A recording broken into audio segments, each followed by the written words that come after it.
Well, good afternoon. Nice and sunshiny downtown. Let's say hello to Sue Thomas first and foremost. How are you? I am great, thank you. I went out for a walk today. It is great weather. I woke up barely able to breathe because I've kind of got the crud that everyone else has. But it's one of those. It's great because I feel fine. I just can't breathe. Yeah, you sometimes, just sound right. like you sound. And I didn't want to miss today because this is going to be a very special, significant Reardon Roundtable. Jane is on the panel this afternoon. Hello, Jane. How are you? Better than I deserve. That is usually your answer. We Yes. also have State Representative Steve Butts with us this afternoon. Hello, Steve. Mark, good to see you. Bring greetings from the 14-1 St. Louis University How about Billikens. that? Oh, Your about team- them Bills! Rise of the Billikens. Mizzou Tigers also doing pretty well Yeah. right now. Greg Keller, Republican consultant, the founder of Atlas Strategy Group, also here this afternoon. Hello, Greg. Hello, thank you for having me. I thought that Representative Butts was talking about the pride of St. Louis, the St. Louis Rams going into the playoffs soon this weekend. Excited about that. Yeah. Are you excited? Are you really excited? The about pride it? of St. No. Louis. Oh, yeah, Stan okay. Kroenke, Missouri's favorite son. Okay, well, we've been teasing this a little bit, and unfortunately, we have to make an announcement that I'm not too thrilled about. I can sum it up this way. I think Jane Duker has entered the transfer portal, and I cannot compete. And the Attorney General of Missouri, Catherine Hanaway, is with us this afternoon. Catherine, why do you hate the Mark Reardon Show? Come on. I love the Mark Reardon Show, but I really had the need in the Attorney General's office for somebody who knows, understands, and supports the St. Louis Police Department, who knows the problems with violent crime in the city, who's willing to expose it, who will go after it really hard, including not-for-profits who might be engaged in fraud. And I couldn't think of anybody better than Jane Duker to fulfill that role. And I was so happy that she said yes, she would join us in the office. Well, congratulations. Congratulations to Jane I- and to you, Catherine. I'm honored. Thank you. I'm honored. I've known Catherine for more years than I care to admit because I think we were like 12 when we met. And I respect you. I've always respected you. I'm honored. I want to serve the people of the state, and I mean this job was made for me, and I am thrilled and honored to be working with you. So can you give a few more specifics Yes. as far as what you might be doing? Catherine, either you or Jane. Well, I can We'll let the talk boss about it a speak little first. bit. Yeah, let the boss speak. That's always a better move. We have a number of initiatives that we're undertaking to try and clean up downtown St. Louis, including going after Kratom and 70H and vagrancy. Jane is going to work on driving all those efforts forward, and she doesn't know this yet, but I'm going to ask her to specifically be the person who's in communication with the Court of Appeals and others who've gotten pretty engaged on these issues. Jane's portfolio is going to be driven a little bit by her, too, because Jane's one smart cookie, and she knows where the pain points are in terms of attacking some of these problems. So I can't wait to collaborate with her as well. It's Well, gonna be great. it makes me sad. It really does. And Jane and I have been together for a long time. Look, Catherine used to be on the roundtable way back in the day as well. So this crew has been around for a while. But I've known about this for a couple of months. Jane shared it with me around Thanksgiving, and I sort of knew it was coming. And she was nice enough to kind of ask you, I think, to do one more roundtable because we've been off for a few weeks, and we wanted the opportunity to say goodbye to her. She'll be back. She'll be back on the roundtable. If I don't kick it, she'll be back at some point. But Catherine, nice hire. We appreciate it, Thank and you know that you're going to be back on the show soon too. So have a great weekend. I appreciate it. Thank you, boss. Thanks, everybody. All right, take care. Thank you. So it was funny because you have to explain this a little bit. People started buzzing this morning because Oh. you deregistered as a lobbyist, right? And people are like, what happened? And it was picked up in Moscow, I guess. And so I've been fielding texts and calls all day. What's going on? And I'm like, just stay tuned. Yeah. And Rainford hit me first thing. What's up with Jane? What's I'm up like- with Jane? and I And- told him because he can usually keep his mouth shut. Yeah. But yeah, no, I'm thrilled. I mean, Catherine is perfect for this job. I've said it publicly. She is by far the most qualified and the best attorney general that we could have right now. And yes, we differ on a lot of political stuff. We're of different parties, but the real stuff, the crime, ripping off taxpayers, ripping off consumers. I mean, we agree 1,000%. And I know that she has courage. She's fearless, and I think she's going to be great for this state, and I would like to be there and help. Keller, do you really think they disagree? I think this confirms Jane's a Republican. She's one of us. She's come on over. We've finally done it after all these years on the roundtable. Yeah, this Greg. is not a bipartisan hire. This is entirely partisan. Yes, Let's thank be clear. you. I mean, Jane is every bit Absolutely. as much a Republican as I am. Please. She's just making it up. So Yeah, right. you tweet at the rate of about 2 tweets a second. Are you going to still be able to do that? No, I'm done. She's out. I'm out. Wow. I'm out. Are you okay with that? Are you shaking Yes. over that? No, I feel great about it. Okay. I feel great because this will allow me to be laser focused on, a smaller number of things, and I get to continue working on the crime fighting stuff that I have become so passionate about and supporting our police. And this just gives me a different way to do it. And so all the grifters and the criminals, watch out. I'm coming. Well, and I think that, truth be told, there's a delicate balance here on the roundtable because we don't want to alienate the audience. And when we get people who are too crazy on the show, that tends to, tune people out, which is why we have, outside of Jeff Smith, who's a radical, we have, for the most part, moderates. But Jane, I think, endeared herself to the audience over the years for a variety of reasons. One, because she would take each issue one by one, but because of your support of the police, I think that puts you Yes. in a bit of a different category. Steve, obviously, you support the police as well, but Absolutely. she's been a little bit more public on this show, and that endeared yourself to the audience. Look, Good. Jane, you know this, Fred knows this, when we go out and we do things, we do the fish fries or whatever, people want to meet you. I can never figure it out, but they do. They've liked you, and I've loved you, Jane. You know that. We had, back in the day, we probably had our differences. Rainford told me one time you came off the show and you said something like, I'm gonna that beat the Reardon hell out of him." son of a bitch, I'm never going to talk to him again, because I probably said something that deserved that response. But we were like brother and sister to a certain extent. Absolutely. We fought over the years. We've been personal friends. You've seen my Absolutely. daughter grow up. And for me, and we're going to move on with some topics here, but the sad part is, and we're going to make sure we don't do this, but you guys know how it is with human nature. You lose a colleague or someone you're working with. It's a little different because we don't work every day together. Correct. But for the most part, you kind of drift apart. No. You say, I'm going to see you, Yeah. but we've got to make sure that It's not going to happen. we maintain I'm going to be the... emeritus like Dave Klein. See, there you Yes. go. There we go. And I will, I have loved every minute I've been on here. This is really bittersweet for me.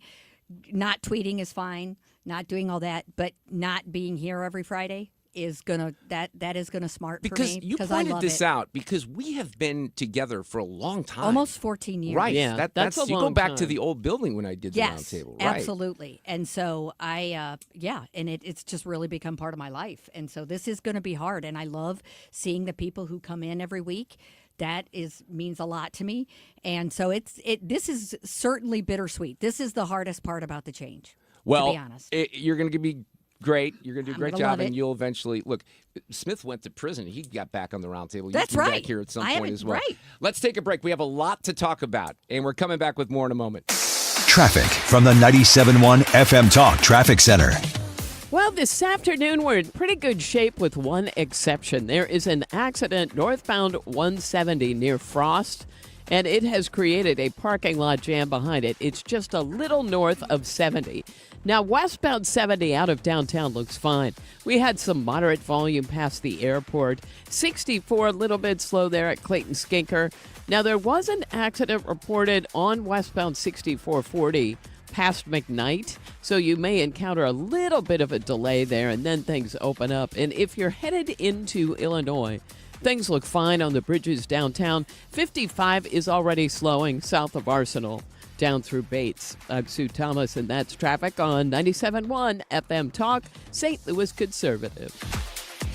The colder weather is here, and my friends at Hanson's Tree Service want to offer you a 10% winter discount for all tree care scheduled between January and March of next year. Mark Cox here. Call now. Get your spot secured. Also, when it comes to winter plant health care, it's a great time to get one of their arborists over. Have them to prescribe the best treatment options for your trees during the fall and winter season. Tell them you heard Mark Cox talking about it. Schedule your appointment today at hansonstree.com. I'm John Morgan of Morgan Morgan & Morgan. If you've been injured in a car accident, call America's largest injury law firm. For over 35 years, my mission has been to deliver more for our clients, to deliver more for you. Injured? Visit forthepeople.com for an office near you. Hey guys, Glover here with my friends Mark and Neil Gelman from the Gelman team of eXp Realty. Selling your home, every situation is unique. Find the best options that are right for you from the real estate team who offer more options. 314-336-1991. Go to thegelmanteam.com. Hey, Stewie, I need some cash. I need money. Who doesn't need money? What can you do for me? You know, Annie, this is a question people ask all the time. Now, pay attention because this is important. Don't get a home equity line of credit. A home equity line of credit is a credit card in your house. It's typically not a fixed rate, so it's an adjustable. You pay interest only. And there's a short-term opportunity to take the money out, and then later on, it turns into a loan that's a really high interest rate. Cash out refinance. That's the most important thing. Refinance your entire mortgage. Get the best rate that's out there. Give yourself the opportunity to refinance later when the rates drop. A cash out refinance is a little bit higher of a rate than a rate and term refinance. Do the cash out now, set yourself up for the future, and get the best deal out there. Just do me one favor. Don't tell my wife about this because she's going to want all the cash in the world to buy a new car. Well, if you want to know more, Google the Bagel Loan to find out more information or call my friend Stewie, 314-324-4440. That's 314-324-4440. Google the Bagel Loan for more information. NMLS number 226715. You're listening to The Mark Reardon Show on 97.1 FM Talk, St. Louis Conservative.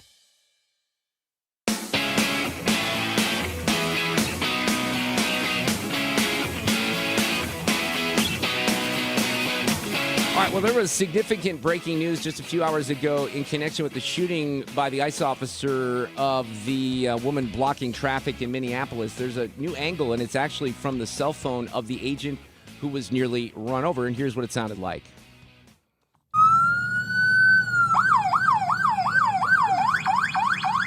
That's fine, dude. I'm not mad at you.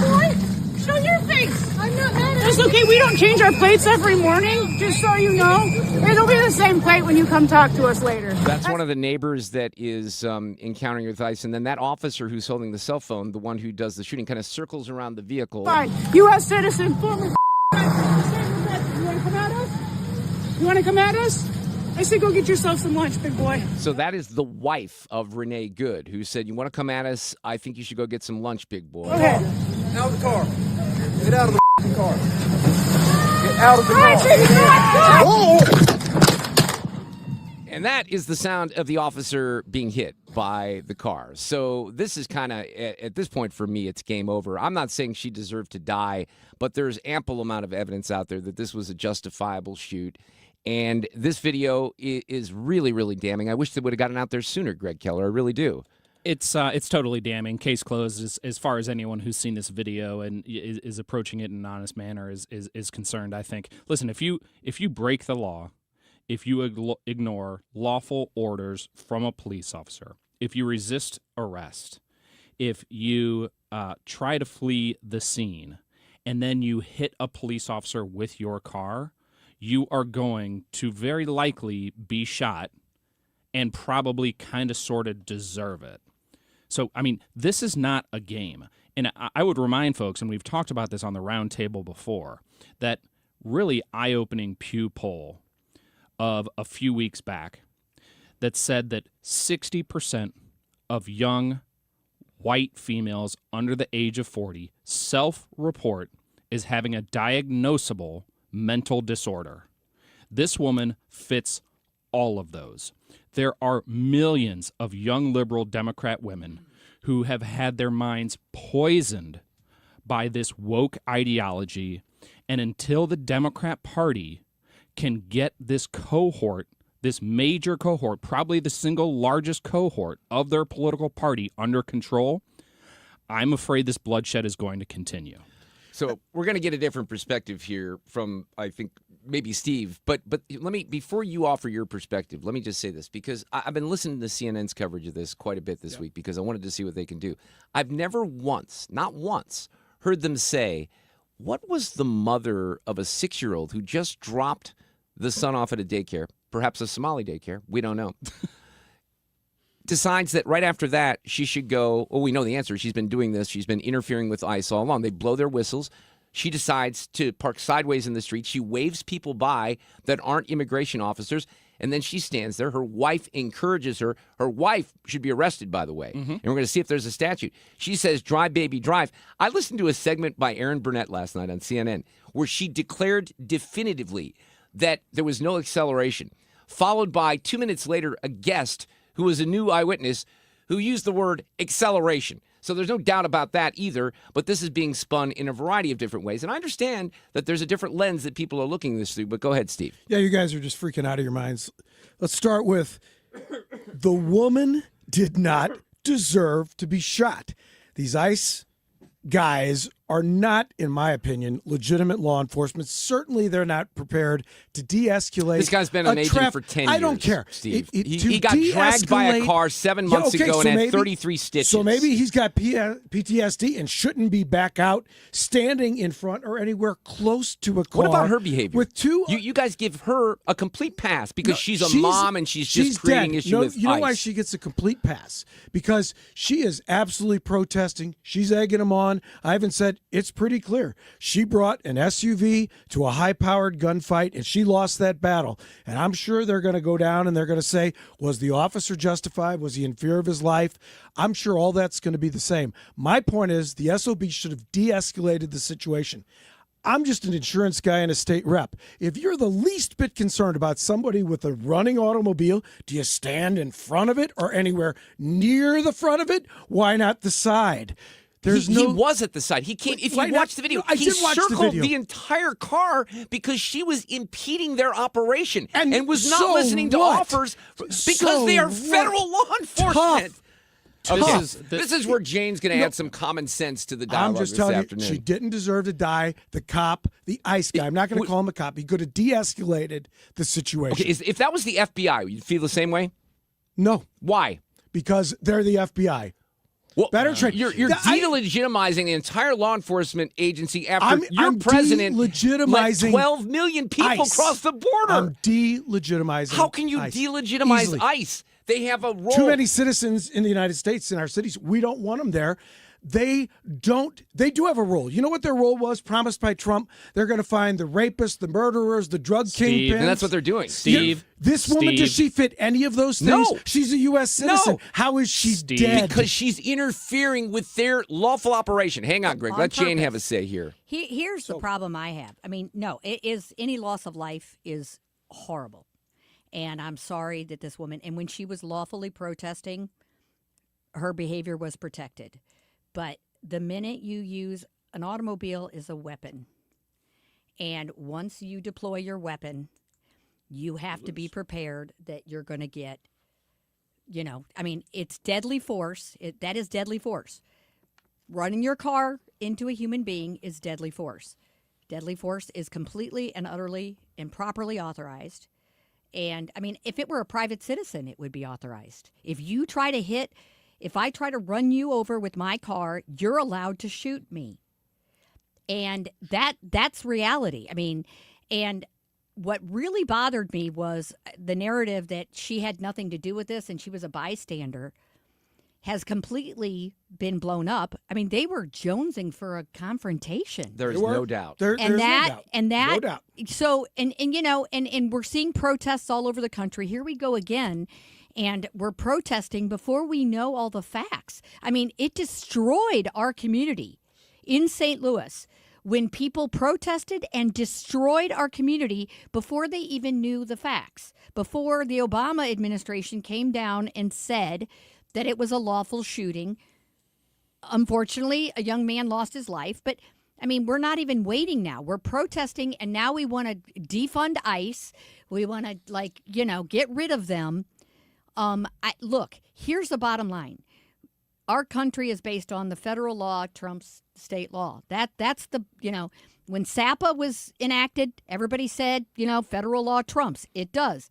Well, guess what? Federal officers trump protesters. And, they are, I think, law enforcement officers.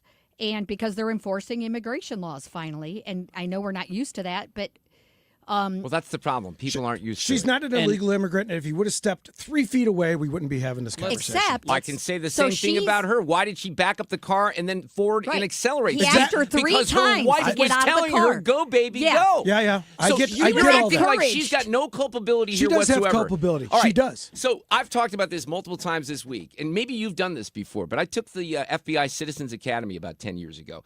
And one of the great things about that is they let me do a simulator. And the whole class did a simulator. And we with a mass shooting situation or a situation like this. And we all had to make a very, very quick judgment call on whether to fire the bad guy. And it happens very quickly. You can hear on the new audio that the dude is being hit. There's no doubt about it. You can't deny that at this point. There's angles of the video that show that he's being hit. The angle of the bullet through the window shows that he was in front of the woman. He was hit before he shot the gun. Right. So I'm not saying she deserved to die. Of course No, not. not. But it is her reckless behavior in the middle of that intersection, not obeying commands by federal law enforcement, that led to this. Now, you guys are saying, well, we need an investigation. Meantime, Jacob Fry and Tim Walz are calling it murder. AOC, murder, definitively. Wesley Bell came out today and called it murder. Is this murder? It's not murder. It is not murder. It's not murder. Mark, And I'm sure it's going to be a justified shooting. I'm just saying the cops should have de-escalated it. If he would have been 3 feet further away, there was no danger. Okay. She's not an illegal immigrant. 3 feet away, she gets away with. So what? So what? Okay, so it's actually worse than any one person dying, because this was all done. The genesis of this was all intentionally done by the Democrat Party, because under Joe Biden, they intentionally flooded our country with 12 million illegal aliens. It was not a mistake. It was not a whoopsie. It was not like, oh, we're sorry. It was intentional, because this is a venal political party that realizes that the only way that they can stay in political power is to flood this country with tens of millions of illegals. So, of course, they now don't want those people to leave the country. This is all a result, and we told them this at the time, including on this roundtable. Please don't do this. The results of this are going to be horrible. They told us that we were racists. That's what they said. We were Nazis. We were Hitler. We said this is exactly the kind of thing that's going to happen, and now it's come to fruition. I hope your party looks back on what it intentionally did and feels substantial shame about it. Not the party. It could be some of Joe Biden's stuff. It's the pandemic. It's all these other issues. There's always an excuse. We don't want it's illegal the cops' immigrants. fault. We didn't mean it. How it's about the cops' this? fault. If he just would have stepped back 2 feet, nothing would have happened. That's correct. There's always an excuse How with about you this, guys. Greg? She's a U.S. citizen. U.S. citizens get shot when they put themselves in that situation. Why is ICE even around, to your point? Because of illegal immigrants. Because you guys let 12 million into the country. She ain't one of them. So what? She's not one of them. If the St. Louis even cops, if she's not we're one of them, executing a warrant on someone who is a criminal, and you are interfering with us executing that warrant or operation, that's against the law, Steve. You know that. That's not what even they were debatable. doing? Were they executing a warrant right there? They were doing an operation, weren't An they? operation. You said so they were what were they executing doing? a warrant. What were they doing? I don't Were know. they dragging their neighbors out of their homes like you guys have said? Were they doing that? They have done Were that, they of course. disappearing the? No, they weren't. Come on. on, Were they they did do that. disappearing people? They were. The day before, they were arresting someone who had child molestation charges in that same neighborhood. I'm glad they got him. Well, no, you don't want them there in the neighborhood. So how would they have gotten them? How would they have gotten My that guy? point is they got this woman, and she's a U.S. citizen. If That's these my guys point. had been on the front doorstep when they kicked down the door of that pedophile, they would have said, oh, the officer should have kicked 3 inches more to the left. That's what we're talking. This is what the Democrat Party has been reduced to, is standing on the side of career criminals and illegal aliens to the detriment of our country for political gain. It is shameful. Would you put any amount of blame on this woman? Like any percentage of I blame already on her? have. Okay. all She, right, she's in the because- car.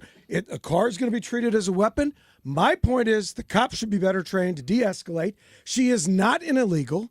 There was no warrant for her arrest. You That's don't hear irrelevant. the guy That's saying she's irrelevant. under She was arrest. going to be arrested. She was going to be arrested. Fine, arrest They her. tried to, and she Tase her. accelerated She- the car. She What do does. you- Did you hear them reaches say? for the door? Did you hear them say you're under arrest, man? They said get out of They the said freaking get out of the car three Okay. times. They out of the car. What do you think they were going to do? Give her a hug? You get out of the car all the time with a cop. They're not there to arrest you, Jane, right?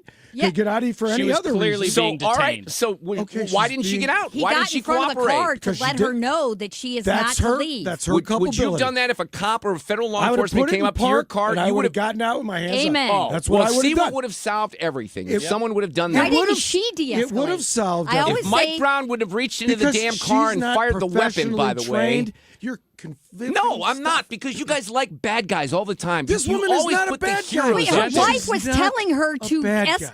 her wife was telling her, and she listened to her wife. Drive, drive, her drive, wife drive, said, "Drive, baby." drive, drive." Okay. And there is a human being, whether it be an ICE person or a human front of the being, vehicle. you do not And that's drive. why this is going to be a justified shooting. I I'm saying understand. it should have been de-escalated by the ICE guy. All That's right, what hang I'm She tight. could have de-escalated. Ooh, it's a hot Reardon Roundtable for Jane's last one. Coming back with more. Traffic from the 97.1 FM Talk Traffic Center.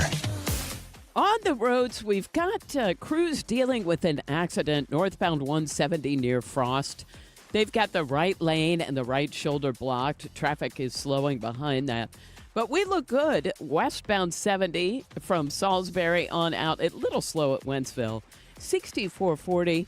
There is some volume. It's mainly moderate, but it's on either side of Hampton. Eastbound is slowing right at Big Bend. And then westbound, some moderate volume out at 270. Also some moderate volume Highway N out through the 70 split. And southbound 270 slowing on either side of Olive. If you're a 55 driver, you're used to the jam south of Arsenal down through Bates. I'm Sue Thomas, and that's traffic. By the way, it looks fine if you're headed into Illinois. But westbound, there is a delay on 5564. There was an accident near the King Bridge split.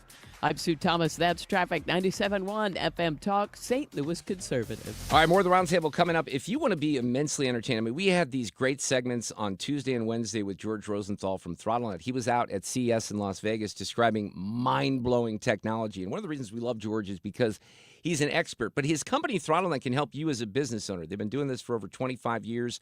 Cyber threats are huge risks, and not just for big companies.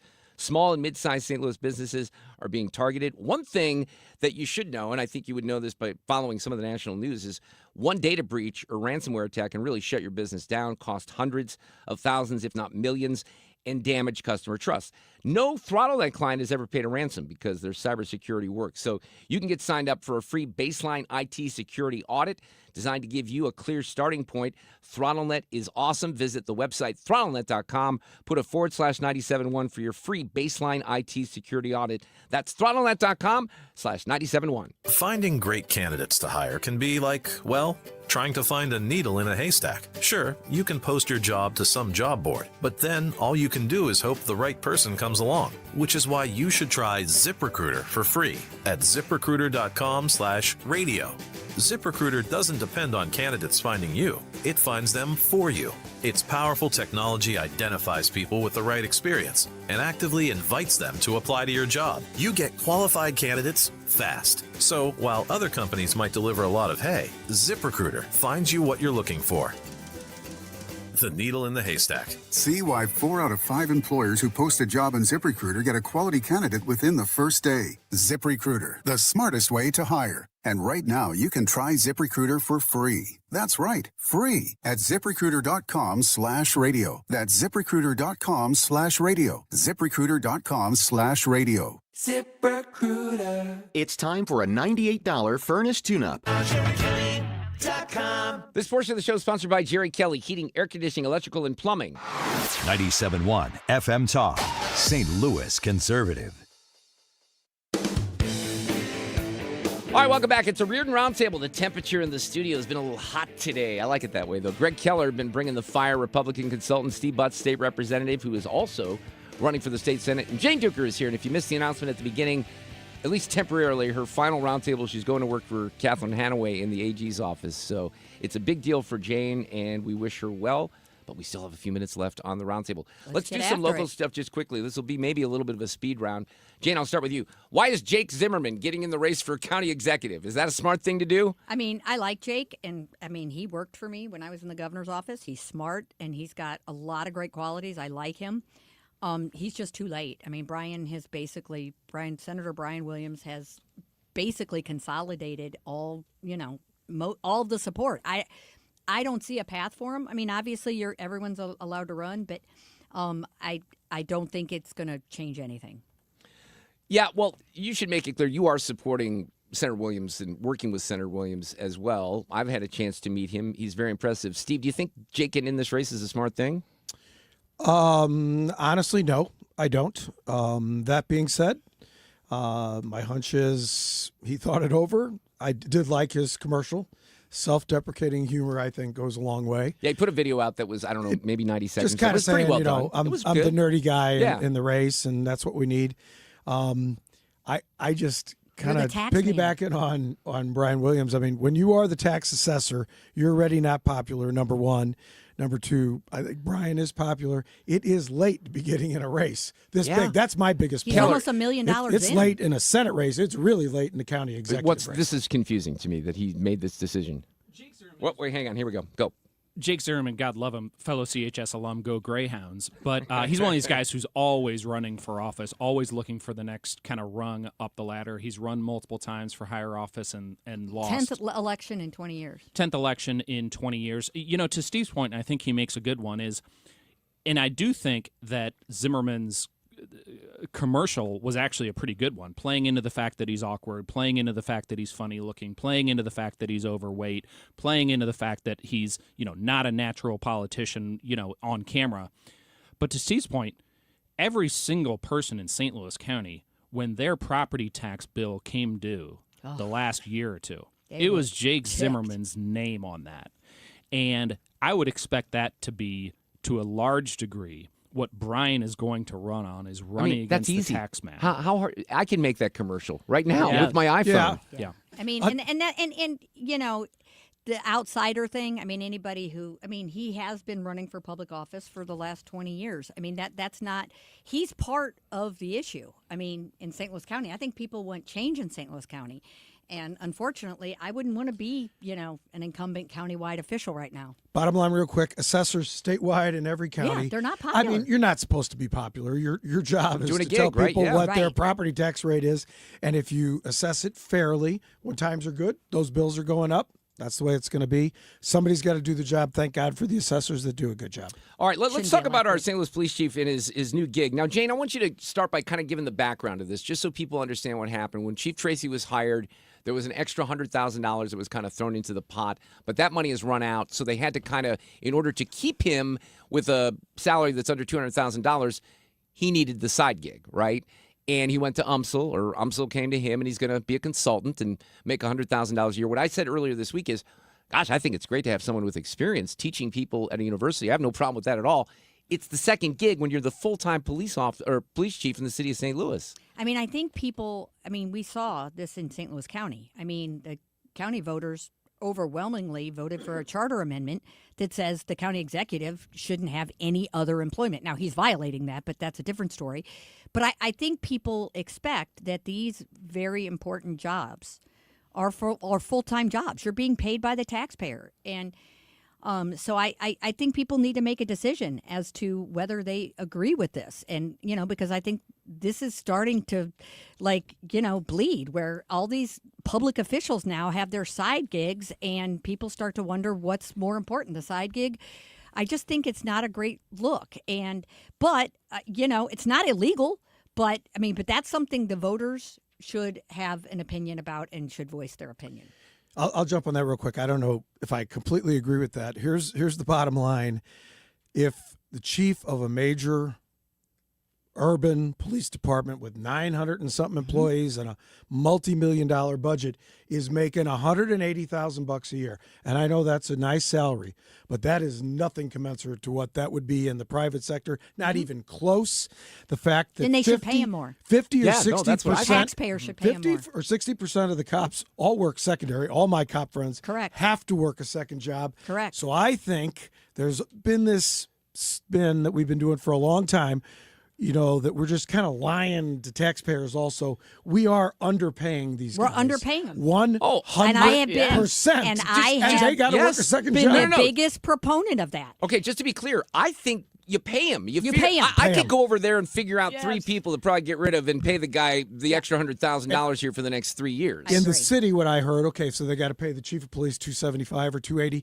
That means they have to pay the fire chief, Dennis Jenkerson, the same. I'm like, and so what? That's fine. Right. In I'm a fine city with that with too. $1 billion budget, 2 really competent guys running large departments, and we're going to quibble over this. We if they're should doing the pay job, we got to pay them. our officials we're in agreement, I appropriately. think. Greg, do you disagree with that? Yeah, I would just point to the fact that St. Louis City is completely overrun with crime. It's one of the most violent cities in the United States of America under Democrat control. Also under Democrat control, they can't afford to pay their chief of police. So because of their policies, it's possibly the most violent city in the entire United States of America.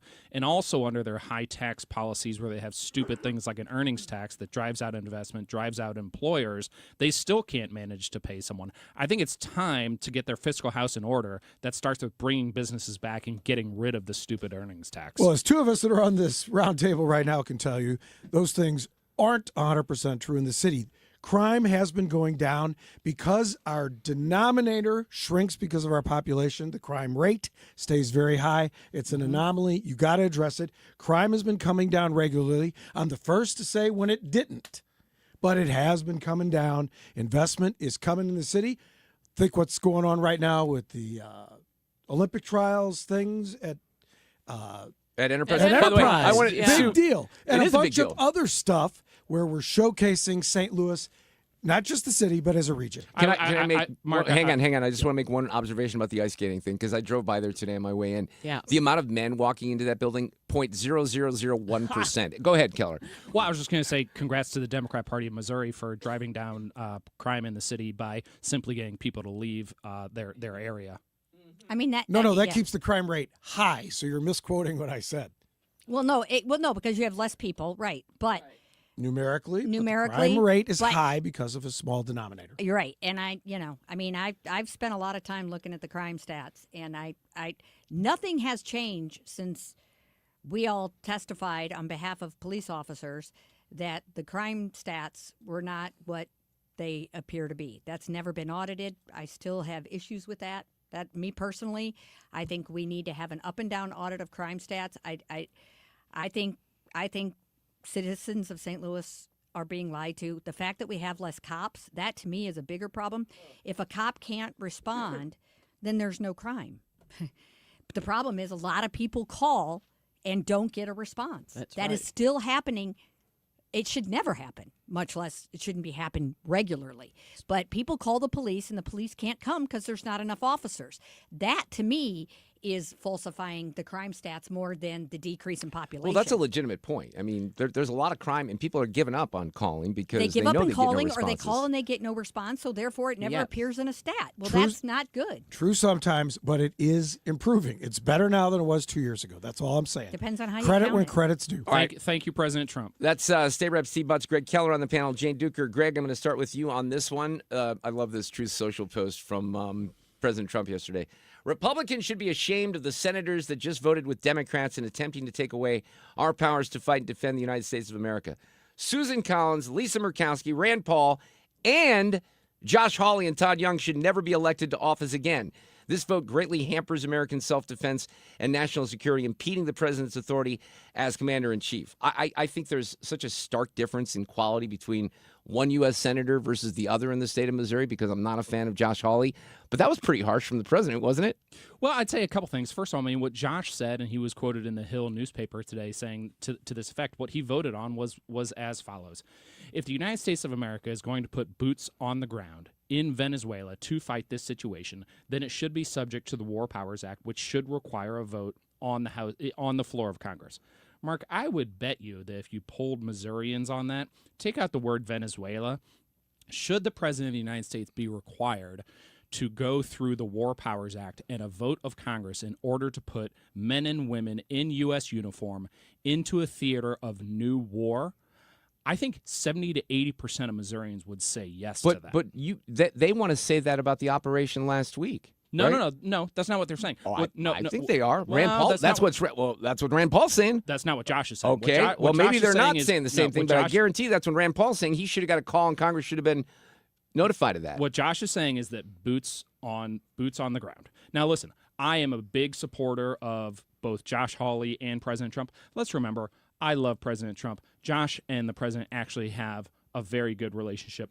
The president doesn't sound like it he's anymore. a very passionate man. He's a little bit mercurial. My guess is that this is going to blow over, and Josh and the president are going to be back to being fast friends next time there's an opportunity to do so. These are two different guys. President Trump is a little bit mercurial. I'd say no. The guy's got diarrhea of the mouth and is I don't think he tweeting could and is even pronounce posting. mercurial. Whatever. I'm sorry. Are you talking about U.S. presidents who can't pronounce things? Yeah, No. let's go down that path. We're not going Yeah. down that road. I'm just Goose saying. gander. I'm just saying. I'm going to go with Josh Hawley on this one, and I do agree with you, Greg. I think boots on the ground it's a big difference from a real quick strike. I agree. Been that way for a long time. But I don't think that that's what the debate is about. I'll take your word on that with him, but that's not what Rand Paul's been saying for 3 days. So it's very different. And What's I he agree been with you saying? that boots. He's saying that Congress should have been notified that was an act of war. What happened last week, ignoring what happened under Obama and George W. Bush and all these other things. Yeah. But he's always consistent on that, right? Yes. He's wrong. I like Rand Paul on a lot of issues. He's wrong on that one. Now on the boots on the ground issue, I agree. I think you're right. The American people voted for this in the election last year. They don't want young soldiers or older soldiers, it doesn't really matter, going and fighting wars in foreign locations. But this was a precise military strike and operation. And there were, I think maybe we had 1 or 2 injuries. There were some Cubans that didn't survive very well. I don't think they did very well for themselves. No, but this this was not, operation- we're not at war with Venezuela. This operation went off very well, and then Trump, with his crazy diarrhea of the brain, can't control himself, and then he's going to move on to Colombia, then Mexico, and let's throw in Greenland just to make the whole package. Well, That's Steve, my beat How with they the different let guy. situation. Stephen Miller He ever is on a television nut is- job he's who awesome. can't control his Oh, my mouth. God. Stephen Miller is awesome. No, You guys he's like- can't confront him. he That's is why the we put him on worst. No, television. he's Voldemort. I mean, like I'm like, oh You my God, guys. he's come on, like he is a Mark. dark, crazy person. He's great. Well, okay. First of all, we're not talking about invading Greenland with the military. All right, that's Are what we people. not? Yeah, No. I guess you're not listening to what President Trump. in his Greg, are we mercurial talking about tone militarily says. invading Greenland? Trump no, Who's we going are to not. stop us? That's what Can't- Stephen Miller said. Who's going to stop stop us? God Can't rule it out. I mean, what are you talking about? God willing, we are going to put boots on the ground in Greenland and take all of it for us. We already can, and it's not for us. It's Denmark's territory. How would we feel if Denmark would be saying, we're going to take How over many- Puerto Rico? Steve, how many divisions does Denmark have? Come on. They're a NATO member. I don't like joking around saying we're going to have war with a fellow NATO member. We're already alienated enough from our allies in the world thanks to this mercurial president. Are we going to invade Mexico too? I mean, they already invaded us, didn't they? Traffic from the 97.1 FM Talk Traffic Center. Well, there is an accident on the Illinois side, and this one is westbound 5564, kind of right there at the King Bridge split. Look for some slow-moving traffic there, but eastbound, things are fine. Accident on eastbound 44. Now, this is just before Madison. This is the old westbound 70, if that helps you. But we've got a parking lot jam back to the Poplar Street Bridge. They cleared that accident northbound 170 near Frost. That's some good news. And an accident reported northbound 270 a little bit north of Dorset. So some volume there, although that really could be worse. 70 looks pretty good out of downtown, and 6440 lines up near Hampton. I'm Sue Thomas, and that's traffic on 97.1 FM Talk, St. Louis Conservative. All right, one more segment of the roundtable to go. Let's talk about Michael's Bass. I always like to say, too, I talk about Michael's Flooring, but Michael's Bass is a different company. Mike Gower owns that. His daughter, Melody, will likely take your call when you, dial the number that I'm going to give you here in a couple of minutes. And if you need a great bathroom remodel, you need something just to be made safer, just keep in mind that Michael's Bass has a ton of experience. They come in 30 to 50% less than the competition on bids all the time, and you still get great, great quality. So trust a family, locally owned and operated business here in St. Louis. 5-star reviews on Google, an A+ rating with the Better Business Bureau. Mike has 30+ years of experience in home remodeling, and all they do is bathrooms. I think that's important as well. They take great care of their customers. Also, this is important. They work with customers who are approved by the VA for a grant that will pay for most, if not all, of the price for the bathroom project. Here's the phone number. Michael's Bath, 636-775-0800. Visit michaelsbaths.com. Let's show our appreciation for local heroes. Mark Cox here. Nominate a first responder and their department could get lunch from Grill Master Tony's. I'll personally deliver it. Share their story at 971talk.com. Nominate them today. St. Louis, laugh it up with Jimmy Fallon live at the Factory on January 24th. From national radio to sold-out comedy clubs, Jimmy delivers fast, fearless stand-up that hits home. The only ones raising tough kids anymore. The redneck babies are going to take on ISIS. The hipster babies are going to battle the evil forces of gluten. You know what I'm saying? Grab your friends and get ready for a night of laughs. One show, one night only. Don't miss Jimmy Fallon, January 24th at the Factory. Get your tickets now at thefactorystl.com. That's thefactorystl.com. Annie Fry here. If you're nearing retirement or already retired, call my friends Thomas Helbig and Bob Kershaw with the Retirement Advisory Group. They'll show you how linking to the market is much safer than owning the market for your retirement savings. They are the official financial advisors of my show. Go to retirementkey.com.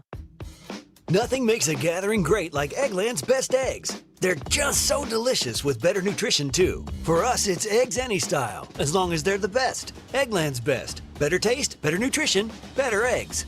The Mark Reardon Show, 97.1 FM Talk, St. Louis Conservative. A little tribute song here from my friend Jane Duker as Great she song. wraps up her final roundtable. And if Great you missed song. the announcement, we'll talk about it a little bit after the top of the hour because you're not going anywhere.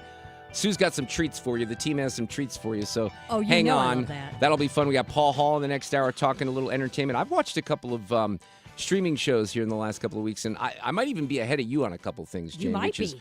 shocking. Jane Duker, Steve Butts, Greg Keller all here. Steve, the legislative session is officially underway, correct? That's correct. We started this week. Wednesday was the opening bell, and I think most people were surprised there were no fireworks in the Senate. It went very peaceful. Yep. A few speeches here and there, some introduction of special guests, and we got our committee assignments. We start for real on Monday. What is the story of this session going to turn out to be? Two things I would say primarily. One, the first one is, will the Senate be functional at all? As we recall, we discussed on the roundtable and many other places that the special sessions and even the close of the regular session in May ended very crazily, poorly, with acrimoniously. very acrimoniously, with downright animosity, saying, "Don't ask for a darn thing." These from the Democratic senators. We're going to basically shut it down in 2026. 4, 5, 6 months have gone by. Hopefully, cooler heads will prevail because there is some important stuff. That's probably the one big story. The other big story is Keogh, and I think this is a fool's errand. I'd go on the record. He is not going to get rid of the income tax in Missouri. We're not going to get rid of the income tax in Missouri. But that's going to be the main thrust for the governor. Certainly will be his topic at his State of the State speech, which is this Tuesday at approximately 2 or 3 o'clock. All right, Greg Keller, your take on this. And, obviously one of the key pieces of legislation that has been pointed toward is what Steve just referred to, which is getting rid potentially of the state income tax. Yeah, the governor has said that it's his number one priority heading into this session. I'm a little bit more rose-colored glasses than Steve is on this. I do think it's going to get done. Big news on the income tax front with regards to states this week. The U-Haul index came out. Missouri dropped from, I believe, 38 to 39. We have too many income taxes that are driving people out of the state, keeping them out of the state. Georgia announced this week that they are going to be going to a 0% income tax.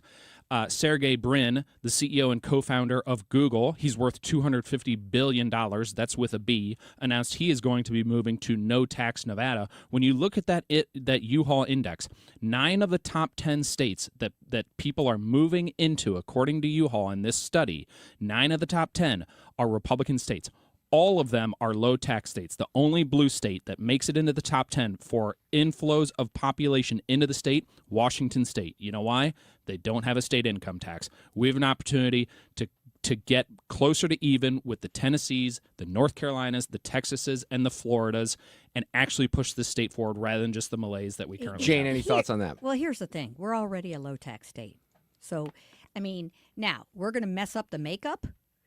People want to talk about, because if you get rid of the income tax, you're going to skyrocket sales tax.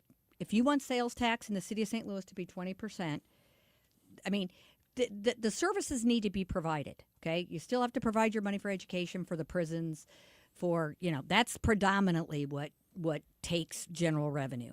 So you can change how that revenue is received by the state, but there's no way that they're going to be able to make cuts and not replace that revenue. So that that is going to be a challenge, Greg, isn't it? It is going to be a big challenge. You can also spend less. I get that, but yeah, and we do need to spend less. I mean, to Jane's point, the budget of Missouri state government has doubled in the last 10 years. Doubled. Is there anyone within the sound of my voice who believes that state government services have doubled in quality over the last 10 years? No. So one of the top things we need to do is get government spending out of control. This state government spends $30 billion a year. $30 billion with a B. That's doubled in the last 10 years. It's out of control. We need to allow Missourians to keep more of their money and make their own choices. I remember when the Democrat Party was the party of choice.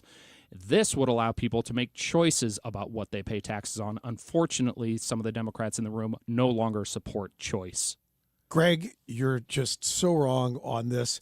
The Republicans have been controlling this state budget now for a bunch of years. For the entire time majority. that it doubled. So the doubling, a big factor of the doubling, which it's an oversimplification to say it, was the influx of federal funds. One-time deal. That's why we know there's got to be some belt tightening. This is the facts. We have been slowly and steadily reducing the income tax. Mark and I talked about this 2 years ago. He goes, if we have all this money, why don't you cut taxes? I said, we have. Every single year, 8 out of the last 9. We're now at a marginal rate of 4.7. Just 9 years ago or so, it was 6.0. We've exempted Social Security taxes. We eliminated the tax on capital gains. My beef with the Republicans is take the frickin' victory lap, see how it affects the budget before you bid down against yourself. See if we're still going to be fiscally responsible. Yeah, but are you If we're underestimating Governor Kehoe's so expertise and effort here? You would then support an effort that would ratchet it down responsibly. That's the effort we've been doing. Okay. And I have been. Okay. As revenues grow, automatic triggers come in. I think it's a great Representative, I'm going to hold you to that. Oh, you always hold me to it. I brag about it. Greg, to your point, though, anything that would be discovered or discussed or passed would be phasing out the income tax, right? We wouldn't just cut it off 1 year. Correct. Okay. Yeah. I mean, I don't think people are talking about going. Now we haven't seen the bill yet. The governor has said that this is his top priority. All of the Republicans in leadership are responsible for have said that they're generally in lockstep with the governor on this. Listen, the reason that we have spending problems in this state is because we have too many rhino Republicans who go along with big spending Democrats. What we need is true libertarian-leaning conservatives who are going to cut spending from the $30 billion it currently is. Greg Keller, awesome to see you. And the hair. Steve, thanks for coming in. I know we can at least both agree that our basketball teams, Mizzou and SLU, are doing well right now. They are doing well. Mizzou's so back on track. Crack that top Jane, 25. we say farewell on the round table because she's taking off to work with Catherine Hanaway, but you're going to hang out in the next hour, right? You're right. We'll talk then. We got some gifts for you.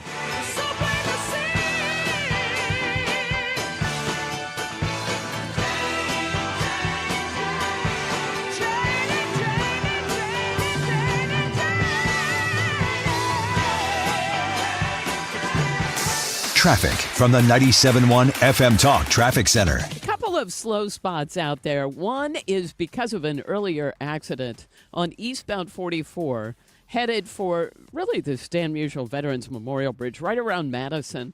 That created a jam behind it. On the Illinois side, westbound 55-64, an accident past the 70 split, causing delays. Back on the Missouri side, we've got northbound 55 slow, headed for that bridge. That's part of the jam because of the accident at Madison.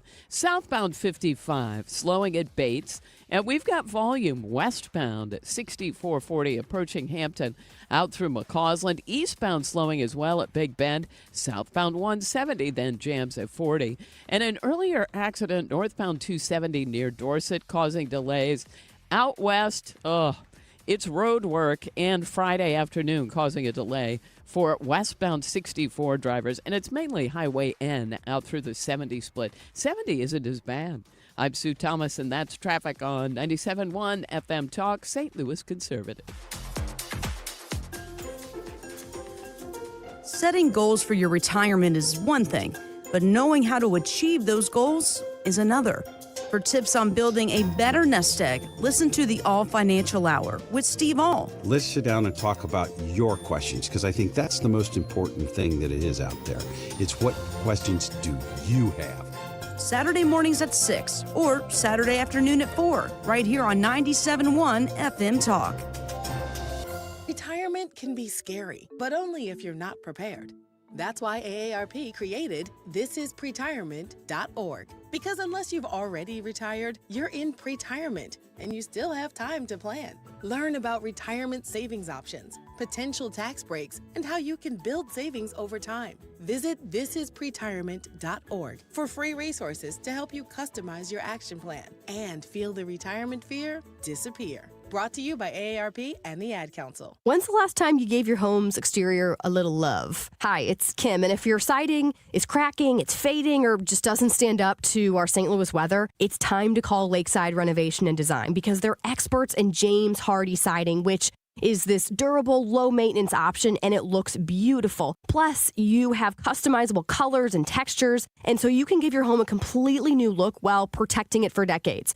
Don't wait until the small problems turn into big ones. Visit lakesidearty.com to schedule your free consultation. According to MasterCard, nearly half of small businesses have been a victim of a cyber attack. As cybercrime escalates, ThrottleNet is calling on businesses to strengthen their security posture by taking a free online IT security audit right from your desk. This 3-minute online assessment provides an immediate score to see security gaps and vulnerabilities in your network. For 26 years, ThrottleNet has supported your business IT everything right here in St. Louis. In fact, no client of ThrottleNet has ever paid a ransom. So visit throttlenet.com/971 to take the free assessment today. Hi, I'm Joe Cordell of Cordell & Cordell, America's largest family law firm. During this time of year, difficult relationships sometimes become impossible. If you or someone you care about is facing a family law issue, let us set up a 1-hour Cordell Consult. The Cordell Consult is a meeting with a local attorney who will give you clear guidance about your options, whether it's a separation, a postnuptial agreement, divorce, or custody. CordellCordell.com. The choice of a lawyer is an important decision and should not be based solely upon advertisements. 600 Kelwood, St. Louis. You know Gray Bar for electrical parts. But there's one more thing you may not be thinking of us for that can help maximize your next project's total value. Our pre-project planning services are designed to help you win the bid, save on labor costs, and keep your installers productive across your entire build. The sooner you call us, the better. Because when we're there from the beginning, we can anticipate your needs and help you solve problems before they become problems. Yep, Gray Bar does that. KFTK FM Florissant. An Odyssey station.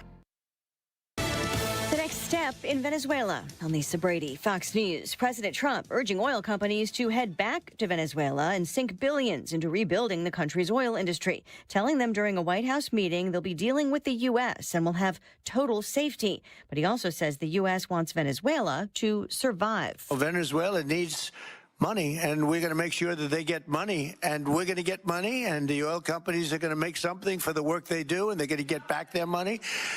We're devising a formula, but it won't be so much of a formula. It's going to be what they need. Many of the oil industry executives thanking the president for the U.S. capture of leader Nicolas Maduro, including one Venezuelan American official. I speak of Venezuela in general in saying there's optimism.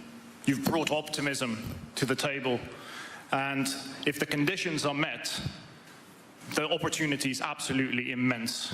I agree with that. That's true. The president also says he now plans to meet with opposition leader and Nobel Peace Prize winner Maria Machado. President Trump also telling reporters Iran is in big trouble as mass protests there continue. We're watching the situation very carefully. I've made the statement very strongly that if they start killing people like they have in the past, we will get involved. We'll be hitting them very hard where it hurts. Adding that does not mean boots on the ground. Multiple deaths have been reported in the Iranian regime's response to the protests, each side doubling down after a woman in a car was killed by an ICE agent in Minneapolis. The feds say this shooting was self-defense. But if you ask some of those local protesters here, if you ask the mayor, Jacob Fry, they say this was murder. This was not supposed to happen here, that they were trying to kidnap one of their neighbors. So this woman was just trying to do the right thing. Fox's Alexis McAdams in Minneapolis, where protests continue along with a debate over the handling of the shooting investigation. America is listening to Fox News. As a mom, comforting my family is what I do best. Vicks Vapor Stick provides soothing, non-medicated Vicks vapors in an easy-to-apply stick, and it dries fast, so there's no mess. I use it to comfort myself and my family. Thanks, Mom. Vicks VapoStick, soothing comfort for the whole family. And try Vicks Vapo Shower Max for steamy Vicks vapors when you need more comfort for yourself. Use as directed. The new year brings new health goals and wealth goals. Protecting your identity is an important step. Your info is in endless places that could expose you to identity theft, leading to lost funds. LifeLock monitors millions of data points per second.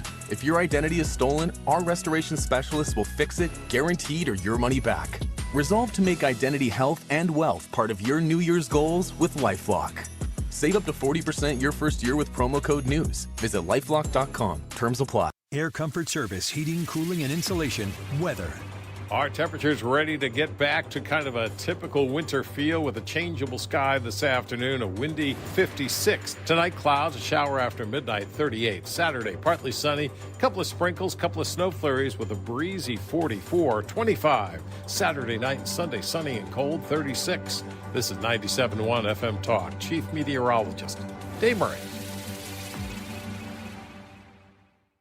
This hour of the Mark Reardon Show is sponsored by Gamma Tree Experts. Your trees deserve the best care. Call Gamma Tree Experts. This is the Mark Reardon Show on 97.1 FM Talk. Friday afternoon, and a pretty significant one because an hour ago we made an announcement. Actually, it was from Catherine Hanaway, the Attorney General of the state of Missouri, who is Jane Duker's new boss because she's off to work in the AG's office as, well, you described the specific role. I can't remember the exact title. Yeah. Technically, I'm senior counsel in the administration division of the Attorney General's office, and so I'll be working on special projects. And as the Attorney General indicated, that I'm able to kind of go out and look for issues and cases of grifting, ripping off taxpayers. I get to continue working on the law enforcement side, supporting crime initiatives in the city of St. Louis, especially, but in the eastern region. So it's going to be great. It's right up my alley, and I'm an old dog. I know you're energized. I know Catherine is energized. So you're going to do a great job. I had a listener that reached out.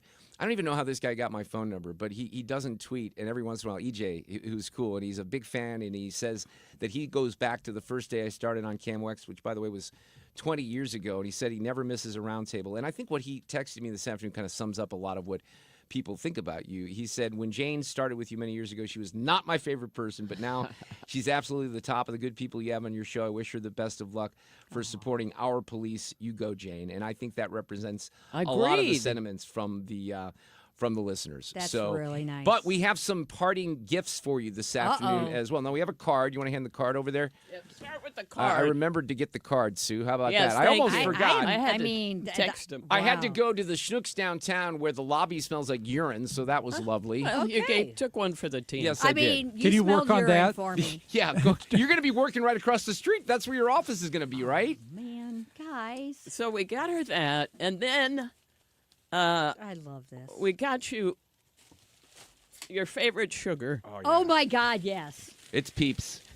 Seriously? Yes. I have purchased. Oh my God, that's perfect. Yep. But there's even Peeps in gummies. gummy form, which I did not know existed. This is like, I love this. I do. Show this because I love Peeps. Yes, you do. And what the Attorney General wants is me on sugar. Yes. Yeah, exactly. I have a feeling like people are going to be sending me sugar a lot to make sure I keep my energy up. Well, yes, we've got you equipped. And Fred has done something else reminiscent of what you do for us. That's right. So on all of our birthdays, you bring us a bag of junk from your house. Yes, crap from Jane's house. What I have brought you is from the station, kitchen counter collectibles. Oh, my goodness. Look at this. Please go through these right now. Tell us what you got. Very honored. And I'll explain it. Fred worked on this very hard. Oh, my gosh, something just struck me in there. I love you. Okay, first we have... Okay, first we have tea, because I do drink tea. There's been like 20 bags of tea hanging around on the counter for a week. So yes. we're getting all the tea bags. Oh, yeah, so I'm taking those and I'll use them. I think those might be like Girl Scout mints. I'm not sure. Those have been sitting around